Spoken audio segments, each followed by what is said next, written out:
Good day po, mabuhay. Welcome po sa aking YouTube channel. So, medyo matagal-tagal po ako bago nakapagawa ng content kasi I'm so very busy po dito sa aking farm, sa pag-develop ng aking farm. So, ngayon po ipapakita ko sa inyo ang improvement po nitong aking farm ngayong pong 2024. So, ito po. So, bali ito pong raised bed garden ko ngayon is babaguhin ko po ito kasi gusto ko po na gawin itong landscaping. So yan, madami pong mababago ngayong 2025 po dito sa aking farm. So and also po, ayan, may mga buildings po akong binago. Yan, mayroon po ako dito yan, cottage, mini bahay kubo po, at meron din po doon function hall sa unahan, Bali Indonesia concept.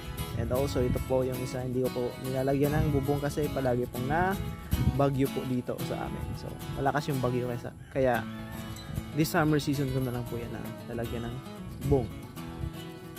So ito na po yung aking sprout concept. Ito na po yung improvement niya ngayon. Yan, ang ganda ng tignan. Ang laki na ng landscape oh. Yan, ang ganda na oh. Tapos kunting linis-linis na lang nito. Maganda na yung tignan. So bali pala yung nakalagay dito sa aking farm ay tilapia. Yan, 3 fish pond yan. Isa dito at doon. So meron din fish pond pa. So yan ang niya, tsura ng aking bahay kubo. Ito is 3x2 meters. So bali 6 square meters po ito. Yan. At yung backdrop po niyan ay Amakan concept po. So bali hindi lang po ako nakafocus po ngayon sa sa garden, but also handicraft, bamboo handicraft po yung isa sa isa sa mga pinagkakakitaan ko po dito. So yan po yung dati is wala pa po yung canal system nung nakaraan. Ngayon po meron na po yan para po yung yung tubig hindi po umapo po dito sa aking taniman, kaya po hindi na yan binabaha ngayon.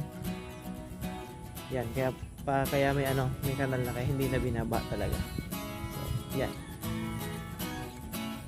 Hanggang po yan doon sa dulo. At ito po yung yung isang project ko po na na binabago ko po is dito, campsite area. Ito pong itong area na to. So medyo malawak-lawak po to, mga mga 10 tent po kaya po ditong i-accommodate. So campsite po talaga yung target ko po dito. And also ito po yung aking buffer zone. Yan, yung mga tanim po dyan, hindi ko pa nalilinisan, pero gusto ko pong magtanim dyan. And also yan na po, support na rin po ng top 55 program po ng ng Bicol Learning Site for Agriculture. Yan po, ang taro and kasaba ang nakatanim po dyan sa akin. So by the way po, ang farm ko pong ito ay isa na pong certified na learning site for agriculture po ng Agricultural Training Institute. So nakapag-receive rin po ako ng mga sa kanila equipment, gamit, ICT equipment po yung na-receive ko. So kaya kalimitan po dito sa akin nagbi-visit is interview for my practices. So ito po yung yung isa kong project yan. Kahit sa spot po dito, Instagrammable po yung tignan. So pag dito po yung kubo po yung background natin, and also pag nakaharap po dun sa kabila is makikita mo po is multi-sarog. Tapos yan, same din po dun sa unahan, meron din po ditong canal system para hindi po mabaha po itong area na to. Yan. So yung nakatanim po dito sa part na to is mini sunflower po. Yan, mini sunflower po yan. Parang sa wild lang po yan nakukuha. Tapos yan po, meron po ako ditong cosmos. Ayan. Same din po dito. Pag nag-akit ka po dito, itong view nya. Madulas. Wait lang, madulas. Ayan. Ayan po. Tignan naman ang ganda. So marami pong marami ng improvement po dito sa aking farm. Ayan, medyo nakita na talaga yung landscaping na aking farm. Yan po. Ito po yung campsite area. Ayan, medyo malawak po yan. Nagtatanim na po ako ngayon ng frog grass kasi palaging naulan na yan, may ulan na naman.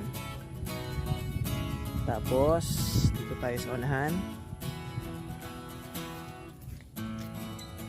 Yan po. Ito po ang aking mini sunflower, yung pinagkunan ko po ng mga seeds ng aking tinatanim. Ito na po. Medyo madami na, kaya madami na po itatanim na mini sunflower. So, yan po. Kapag dito ka, ang backdrop niya po is Mount Isarog. Yan po yung pinaka-backdrop niya. Kaya any spot po sa area na yan, yung photo booth na yan is Instagrammable po siya. Tapos ito po yung aming 4H Club logo. Ayan. Tapos ito po is mini sunflower po yan. Ito po yung pinapadami ko ngayon kasi adaptable po ito sa any climate po dito sa area namin. Saka po madali po itong dumami. Ayan po, makita nyo may mga tumutubo ng mga bagong tubo. Ayan. Mga pantanim ko na po yan dito sa aking landscape. Tapos punta naman tayo dito sa aking ayan, mayroon po dyan bonfire. So medyo matubig pa kasi aayusin ko po yan, yung canal system dito para hindi po siya binabaha, yung aking bonfire. And also mayroon po ako dyan ginagawang kitchen. So kapag may bisita po na gusto magluto-luto, pwede po dyan. At ito na po ang aking function hall, hindi pa po yan tapos pero maganda na yung tignan. Medyo malawak po ito, nasa to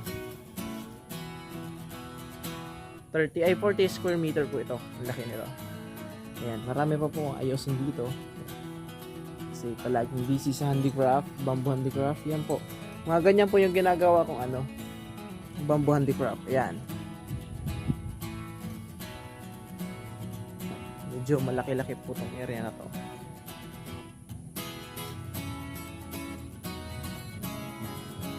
So hanggang dito lamang po ang aking video. Maraming salamat po sa panonood. Please watch my video po. May upload palagi dito sa aking YouTube channel. Salamat po.